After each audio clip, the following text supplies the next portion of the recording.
E a gente segue falando desse tema porque ao vivo a repórter Valéria Noronha vai conversar com um especialista para falar da importância da hidratação nesta época. Ela está ao vivo e ela vai falar inclusive a respeito da quantidade. Qual é a quantidade ideal que a gente tem que tomar diariamente de água, Valéria? Esses 3 litros recomendados dão conta diante de tanta transpiração que a gente fica transpirando o dia inteiro. Dá certo isso? Bom dia, Valéria.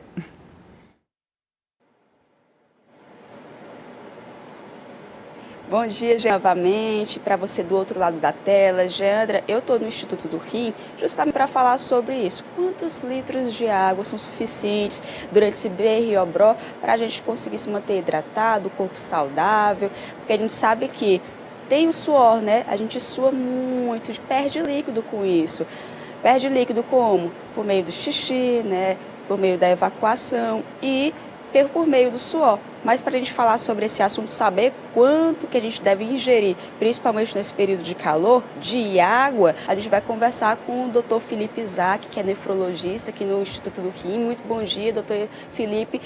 Quanto é que a gente deve ingerir de água para se manter saudável, bem hidratado durante esse período de calor? Bom dia, Valéria. Bom dia, Geandra. Bom dia a todos os telespectadores de Pix e Região. Olha, Valéria, é uma coisa em linhas gerais, seria interessante as pessoas ingerirem por volta de 30 ml por quilo de peso. Então, um adulto de 70 quilos seria o ideal que ele ingerisse pelo menos 2.100 ml de líquidos por dia, tá? Esse líquido, a água é o principal, mas há outras formas também de se hidratar. Existem alguns líquidos que também podem fazer esse papel, como a água de coco, sucos, chás, né? O que não entra nessa conta que a gente pede são as bebidas hipertônicas, como refrigerantes e o café. Então, não substituir a água por refrigerantes, tá? Porque o refrigerante não vai te hidratar.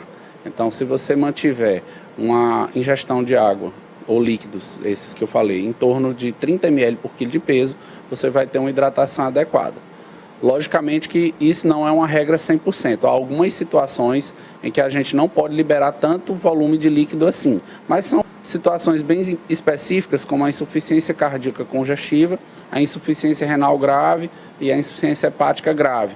Mas geralmente esses pacientes eles já estão, quando chegam nesse estágio com uma comorbidade tão grave, eles estão com cuidados médicos já quase que diários, né? Então essa orientação passa a ser mais individualizada. Então, doutor, mais ou menos um pouquinho mais de 2 litros de água para quem tem um peso de 70 quilos por dia. 2 litros, viu, de água, pessoal aí de casa que acompanha. Mas, doutor, a gente também tem algumas frutas que são tropicais e que também podem hidratar a gente durante esse período. E que acaba sendo uma situação boa, né? Que você consome frutas e também está se hidratando ao mesmo tempo. Pronto, com certeza. A principal fruta que ela hidrata bastante a gente é o melão, a melancia.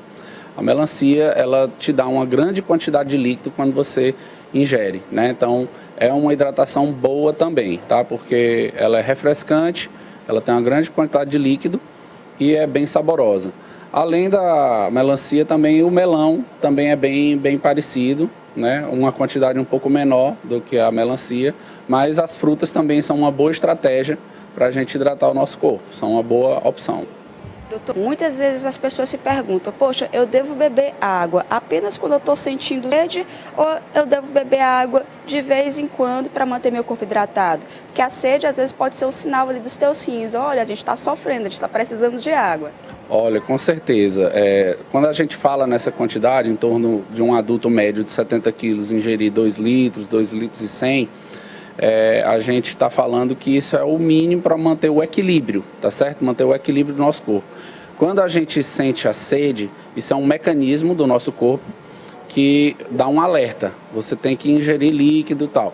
Mas quando isso não acontece de forma adequada, você pode começar a ter alguns sinais e sintomas que são a irritabilidade, o mal-estar, pode acontecer a sonolência em casos mais graves, né? Falta de atenção, quando você vê aquela pessoa que não está se concentrando, não consegue desempenhar suas funções. Então, isso são alguns sinais de alerta para a desidratação, tá? E nos casos mais graves pode haver até o rebaixamento do nível de consciência. Logicamente, isso nos casos bem mais severos. Então, não é uma coisa que a gente pode menosprezar, que a gente pode negligenciar, tá? Então, tem que realmente ter atenção com isso. E um dado a mais que eu queria dar, Valéria, é que, assim, principalmente os idosos, principalmente as mulheres, após os 65 anos de idade, ela tem o centro da sede um pouco afetado. Então, quem está em casa, tem algum idoso em casa, vai lembrar do que eu estou dizendo. A pessoa com mais de 65, 70 anos de idade, principalmente as mulheres, eles não pedem água, porque o centro da sede deles é um pouco afetado. Não funciona tão perfeitamente como era mais jovem. Então, quem tem um idoso em casa tem que estar sempre oferecendo água, porque ele não vai pedir, tá? Obrigada pelas informações, doutor Felipe, aqui do Centro de Rim, né, de tratamentos aqui do Instituto do Rim, daqui de Picos, dando informações para a gente. Então, atenção pessoal de casa, beber mais de 2 litros d'água, se você tem aí em torno de 70 quilos. Também você pode se refrescar com alguns tipos de frutas super hidratantes, como, por exemplo, a melancia. Então, fica a dica para você que também tem idosos dentro de casa, oferte sempre água, mesmo que ele não peça, tá? Para manter ele hidratado, saudável durante esse período de BR-Obró. Geandra, eu volto com você.